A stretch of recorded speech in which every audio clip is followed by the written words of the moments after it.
This is Linda Cohn from ESPN, and you're listening to the ML Sports Platter. The ML Sports Platter, all over the major platforms like Spotify, Google, Apple, Stitcher, Deezer, iHeartMedia, and Amazon Music. Make sure you download, subscribe, leave feedback, and a 5-star review. We are part of the Brawl Network. You can hit me on Twitter at Mike L Sports, and of course on Instagram, Mike L Sports 1979.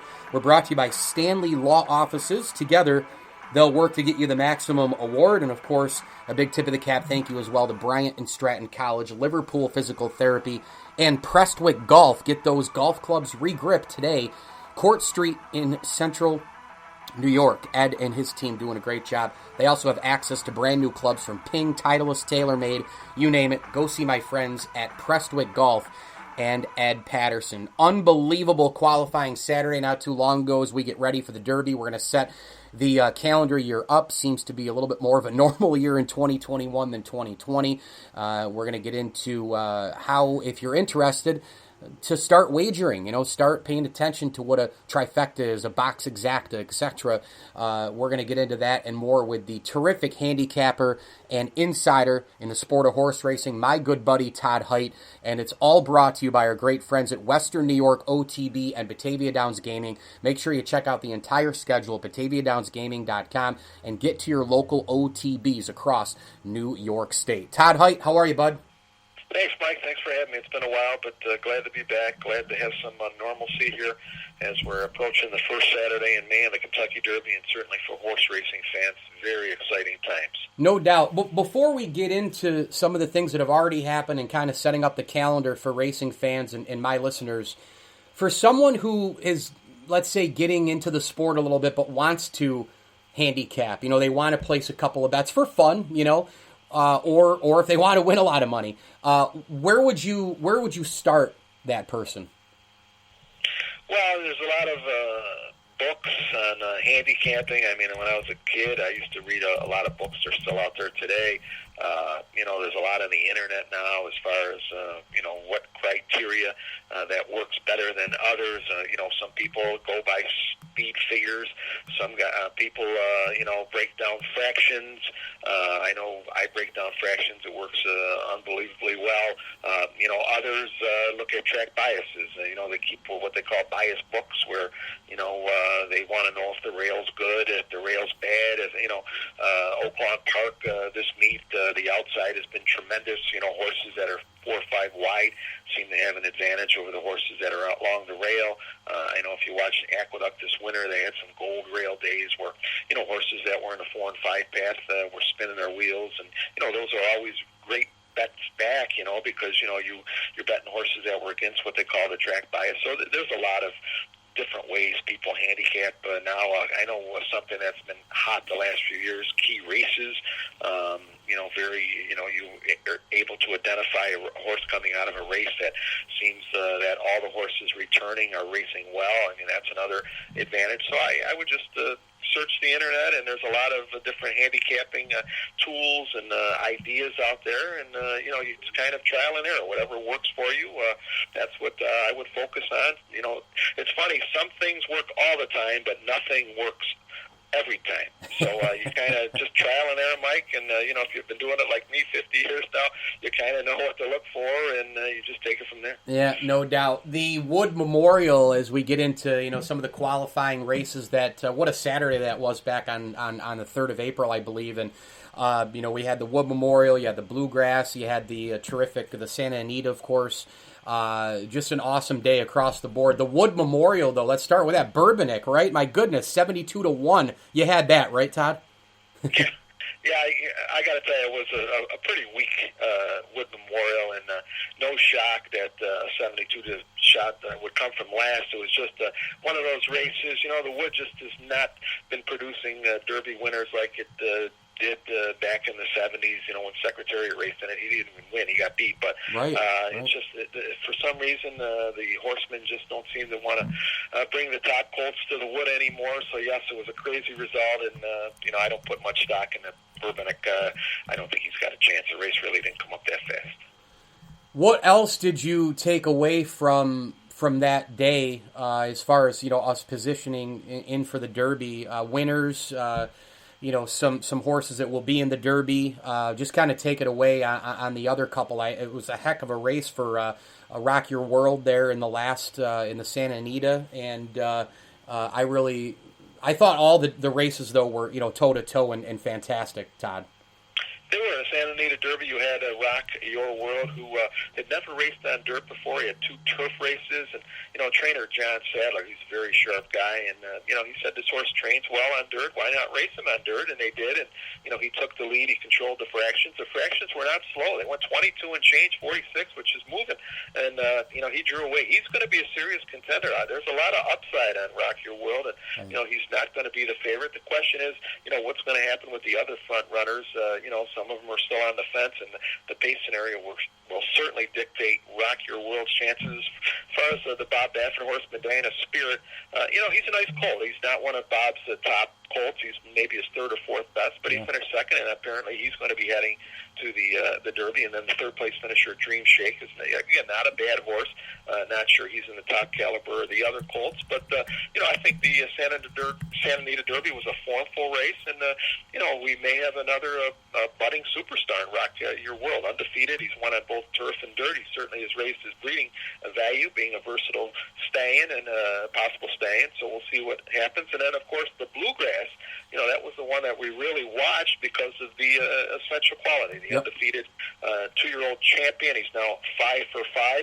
And I got to tell you, 3 weeks out, less than 3 weeks out before the Derby, he was on my list to try to play against. He's had a lot of favorable scenarios. I have to tell you, in the race, I didn't bet the Wood, I didn't bet the Santa Anita Derby, but I did bet the Bluegrass, and I bet Highly Motivated, because Highly Motivated really was the only speed on paper.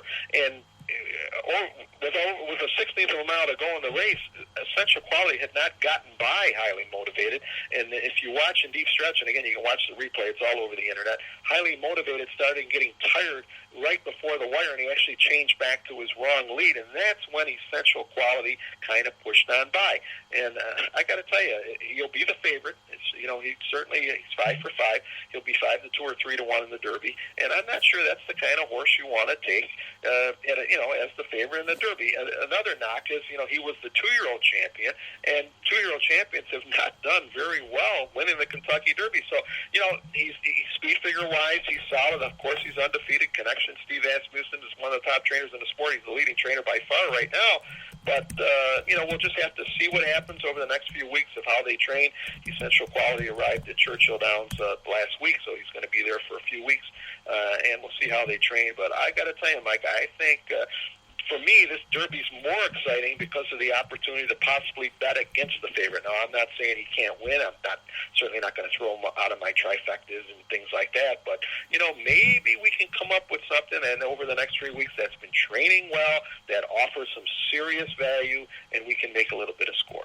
Yeah, I love the video you posted on Facebook as well with the Essential Quality arrival to Churchill Downs. It's always a cool thing when the horses arrive, and man, what a beautiful horse that is. Todd Haight is our guest on the ML Sports Platter, courtesy of Western New York OTB and Batavia Downs Gaming. Make sure you go to BataviaDownsGaming.com for all the schedules. Go out there and book a hotel, hang out, and place your games and your bets and all the rest, and have a real whopping time, of course, and get your OTB visits in all racing season as well. He is the director and GM of live racing at Western OTB and Batavia Downs.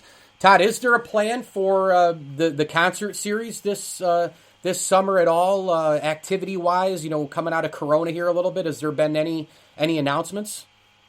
Yeah, we actually announced our lineup a few weeks ago. Again, we're just waiting for direction from the health department and also the governor's office. Right now the capacity is at 50,000 or 50,000. I wish it was 50,000. 50%. Yeah.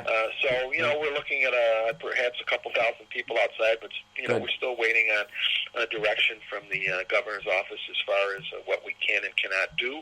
Of course, we continue to take people's temperatures as they enter the gaming floor.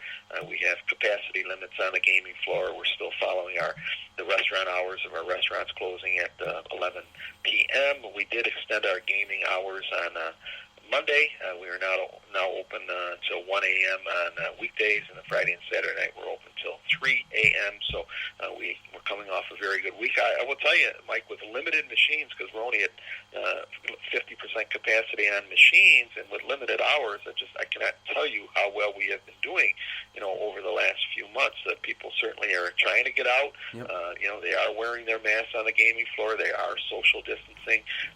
So, they are following the rules, and, really no one's taking advantage of these rules. And, it's just, we're so excited. If we're doing what we're doing now, and when, some of the restrictions get lifted, maybe the restaurants can stay open later and things like that, the future is certainly bright for our gaming floor. And, our concert series, we're very hopeful. We like the lineup we have this year, and, we're just waiting. Hopefully things will get better.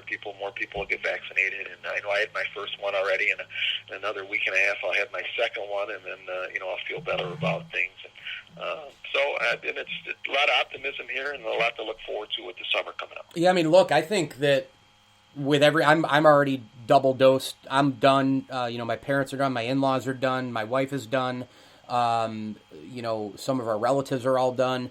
Outside the main family, and I think, the country by, I don't know, June 1st, middle of June, whatever the date might be, the whole country might fully be in that spot. And, we get through the vaccinations and we keep following what we're supposed to do and everything. I think coming out of this thing, we're going to hit a real uptick. I know the economy's been struggling. Local businesses have been fighting along tooth and nail every day. I've been fighting along tooth and nail. You guys have been fighting along tooth and nail. But the reality is, when we come out of this thing fully, and if, like you said, if we're doing what we're doing now, I actually thought, too, once we come out, regardless of how things are going to go, the second we're wide open, ready to roll, Todd, I think we're going to make up a lot of what we lost. I just think people are going to be so into it. They're going to have all that income ready to roll. I think we're going to take off. I do too. I think people are really they're tired of this. There's a lot of COVID fatigue, and people want to get outside. They want to get together with their friends again and start enjoying some of these great events we have throughout here in Western New York. And I know you're in Central New York there, and things like that. And there's just we had a whole year with doing very little, and I know I'm tired of being in my house. It was beautiful Saturday. I was able to get outside and at least get some yard work done for 5 or 6 hours. So that was wonderful. And like I say, just hopefully by June we're able to turn the corner. A couple more quick ones for you, Todd. Every year I always have my eyes on, the jockey races, especially at Saratoga, the trainer races, who the best trainer is, the best owner, the best jockey. As we go into 2021 with all these amazing races still to come, do you have your eye on a specific trainer or jockey? I guess the owners pretty much speak for themselves at this point, but the trainer and jockeys. Do you have an eye on anybody here this year, either a breakout or someone to do more than they did last year, a legendary jockey? Well, the Ortiz brothers are just on fire. They're amazing. Jose Ortiz wins 5 at Aqueduct on his return. He rode all winter at Gulfstream, and he wasn't one of the top jockeys. He was in the top 10, but I didn't think he had a great Gulfstream meet. But I read Ortiz. He's a junior. He's just this guy wins everywhere. If anyone doesn't think he's the top jockey in the sport right now, the guy's just unbelievable. He just wins the races in bunches. He's always got his horses in the right spot. He's unbelievable with a horse coming from off the pace. He can judge the finish line. And I got to tell you, another guy that's really picked up momentum over the last few years, Joe Rosario. He's a big-time rider, and he's by far the best rider on the turf. The guy is just unbelievable. He's got the patience. He's got ice in his veins. I can't tell you how many turf races I've seen him win. He was last coming into the stretch, and by midway in the stretch, he's already in front. He's just an unbelievable, strong rider. Trainers, this could be the year of Steve Asmussen. He's got horses at 6 or 7 different racetracks, and he's just unbelievable. He's so far ahead right now in the trainer standings as far as wins is concerned. And he's got the Derby. One of the Derby favorites, Brad Cox, is another guy. Brad Cox actually trains Essential Quality, the Derby favorite. Over the last couple of years, the Brad Cox stable has really gotten powerful. And he's another guy. He's got horses all over the place. And the other guy that he just has great horses. Is Chad Brown? I mean, I think if you were just to bet Asmussen, Brown, and Cox, and nobody else, maybe Todd Pletcher, but I think at the end of the year you'd probably have a profit because it's like going into college football and going, I'm going to throw a dart at Clemson or Alabama. What do you think of my chances here, huh? Incredible. I mean, these guys just win races in bunches. They have great horses, and owners are not dumb. I mean, the bills are the same basically amongst all these guys. So you might as well give your horse to a guy that seems to be going good these days and is hot. And certainly those three, the trainers are, I know. First thing I do is when I open up the racing forum is look for one of those guys, and they usually don't disappoint. That's for sure. Yeah, there's no doubt. Final one for you, Todd. When do you think, in his long, historical, amazing Hall of Fame career, when do you think Bob Baffert became Bob Baffert, the Bob Baffert? Well, Bob Baffert was he was out there with Charlie Whittingham and a lot of other great legendary California trainers, and even D. Wayne Lucas back in the late 80s was won more races than Bob Baffert. But, as the years have went on and Bob Baffert just keeps winning these Triple Crown races, and, again, owners aren't stupid. They know Bob Baffert as far as getting a young horse ready. I mean, he trains them hard. That's the key. Some of these, he's the opposite of Shug McGay. Shug McGay will not train, and he's in the Hall of Fame as well. He takes his time with horses where Baffert, he can tell right away what he's got, and he just keeps honing them, and they get faster and faster. And Bob is terrific at getting a horse ready for a particular race. Now, he's won 6 or 7 of these Kentucky Derbies now, and he's lost some power this year. He had a Life Is Good, who would have been the favorite in the Derby, and just a sensational 3-year-old colt, and he injured a back leg, and he won't be back until the Saratoga meet. And then Concert Tour, who was disappointing the other day. I got to tell you, Mike, that horse went off at 1-5 in the Arkansas Derby, and he had shown in his past performances that his best races are when he makes the lead, and he didn't figure to make the lead in the Arkansas Derby, and he didn't, and he was very disappointing. And I got to tell you, people have to be smarter than that. That was a horrible 1-5 shot. I know he's all hyped up Baffert, but that's what you get. Baffert horses do get overbet. If you watch Santa Anita, they're always even money, 6-5 on his horses, and he can't win them all. And so I think your listeners, they have to pay attention to that. Sometimes the play is to play against, not bet on these horses. And the Concert Tour was a horrible favorite, and we'll see if he even runs in the Derby, because if he can't make the lead, then there's probably no chance he'll get a 1.25 miles.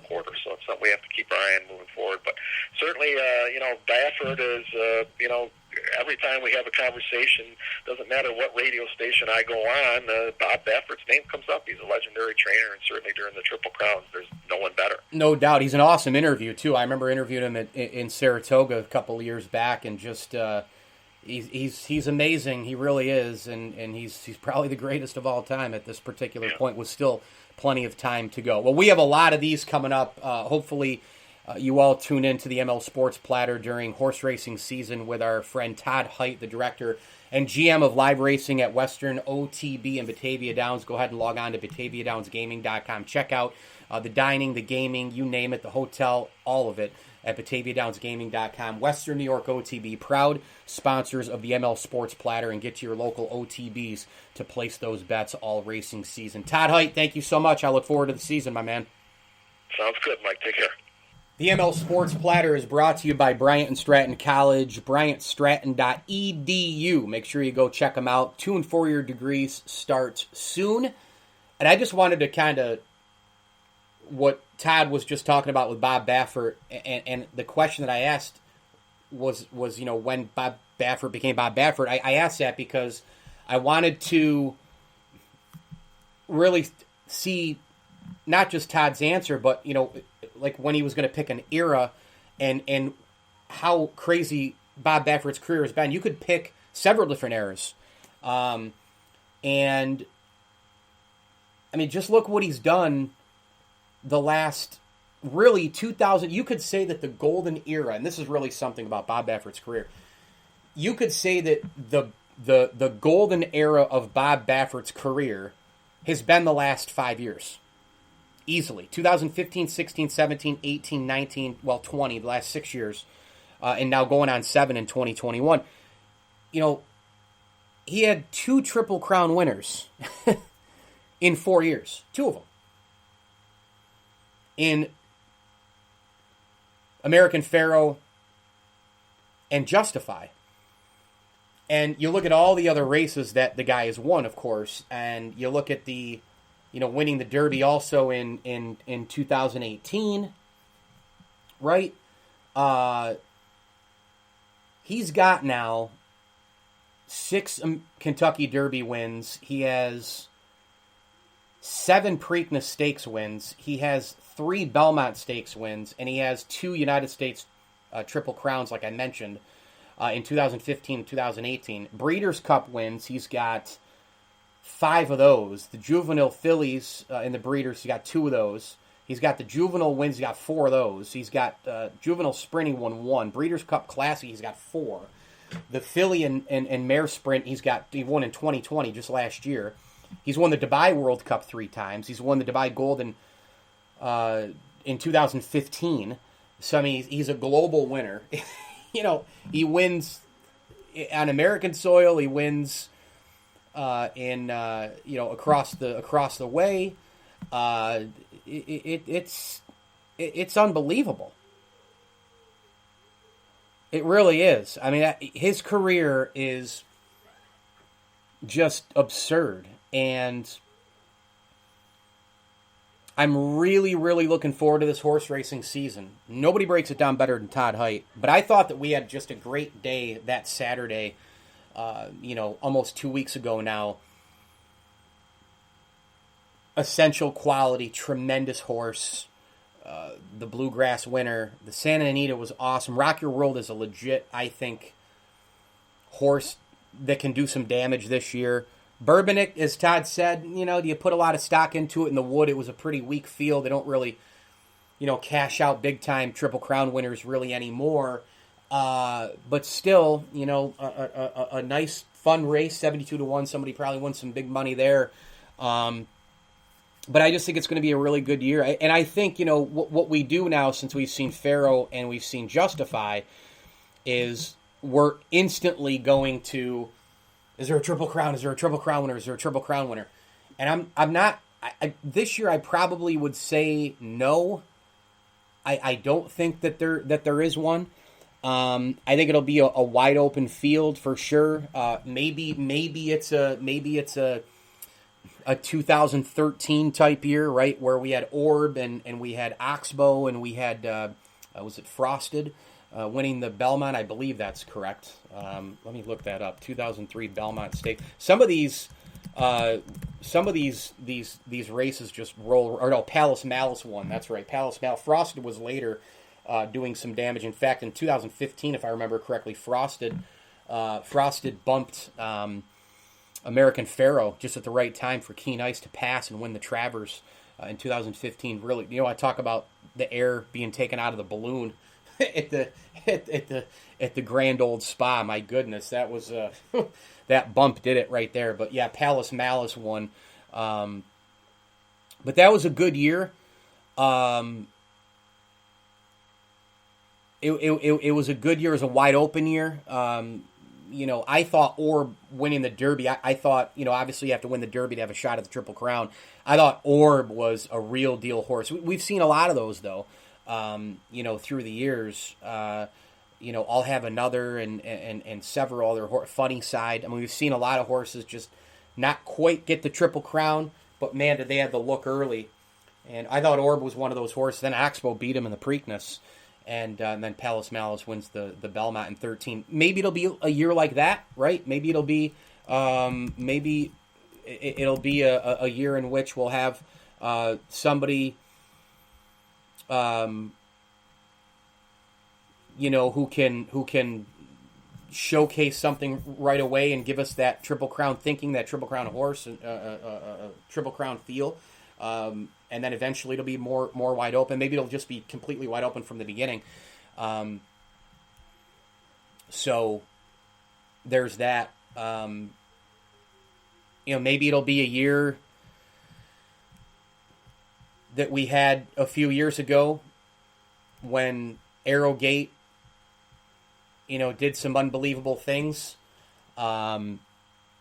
I remember when Arrowgate was 3 years old and earned the 2016 champion 3-year-old title won 5 consecutive times, victories in the Travers Stakes, won in the Breeders' Cup Classic. Obviously, he beat the Horse of the Year in California Chrome. There's another one that, didn't win a Triple Crown, but had a couple of really, really great races. In fact, I saw California Chrome win the Preakness, but immediately knew that, strength and stamina probably wasn't a good enough horse to win the Triple Crown. But, Arrogate, by the way, just an absurd year in 2016. I mean, when you look at that year, a champion 3-year-old, but didn't win a ton of, Triple Crown races, as opposed to a California Chrome, as opposed to a Funny Side, didn't win 1 or 2 or obviously a Triple Crown. And then he had a great 4-year-old year after that. And by the way, Arrogate, sad news from last summer. We're coming up on a year almost of Arrogate dying. Judd Bonnie's champion died at 7 back in 2020. So sad that Arrogate, was only 7. Really didn't have that long of a life. But maybe it'll be a year like 2016. Maybe 2021 will be like that. Maybe it'll be like, I certainly don't see a Justify American Pharoah type year. I really don't. But I think that when you look at what we've seen with the qualifying, I think you've got a deep field. I think you've got a really spectacular opportunity. If I don't care who you are, if you're Baffert or Chad Brown or whomever, you've got an opportunity here to win a ton of races. Like always. And I'm so with Todd Haight in terms of what he said with Chad Brown. I mean, you kind of open the pages and you go, okay, there's Baffert, there's Pletcher, there's Chad Brown. Away we go. I take my chances on him. That's not going to be a bad risk, right? Chad Brown. I mean, we won 12. Just to piggyback a little bit off of what Todd Haight was saying, and then I'll close up. Chad Brown won 12 Grade 1 stakes in 2020 with 11 different horses. I mean, that's like NCAA tournament winning it all type of stuff. I mean, that's, every day is different system, different team, different, normally, venue, different coach, different this, different that, different times you play, perhaps different time zones. You can play on the West Coast in the opening round, and then you play on the East Coast, and you're a Midwestern team, right? I mean, come on now. 2020, he had 11 different horses win 12 Grade 1 stakes. I mean, it's absurd. He's really putting together some career. So, him and Baffert and these guys, man, they are at the top of their sports right now. Top of their sport. And it's going to be fascinating to watch. I'm so pumped for this year for horse racing. It's a lot more normal. It feels better. We're already off and running with some unbelievable qualifying.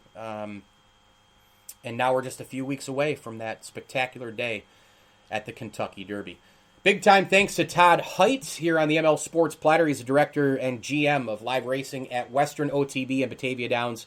Proud ML Sports Platter sponsors, Western OTB. Make sure you get to your local OTBs throughout the state of New York, and BataviaDownsGaming.com for that awesome concert setup, the hotel, the restaurants, and more. Go play, go stay, go eat. It's a terrific place to be at Batavia Downs Gaming. BataviaDownsGaming.com. Batavia Downs Gaming and Western New York OTB are proud ML Sports Platter sponsors. A big tip of the cap thank you as well to Brian Comboy of Mass Mutual, New York State, and CNY Electrical. Hit me on Twitter at Mike L Sports. Download, subscribe, leave feedback, and a 5-star review for the ML Sports Platter, where you get your podcasts on your smartphone device. For example, if you have an Apple phone, just go to the podcast button, tap it, it's purple, and then hit search, type in ML Sports Platter, hit subscribe. I'm also hosting Bill's Brawl as well, so be on the lookout for new episodes every week there. just had Scott Petoniak on, the terrific Rochester Business Journal, longtime Bills insider and reporter, talking draft, free agency, team sustainability, stadium rights, and more. So make sure you download and subscribe to the Bills Brawl and the ML Sports Platter, all a part of the Brawl Network. I'm on Twitter at Mike L. Sports, and as I always tell you, enjoy the games.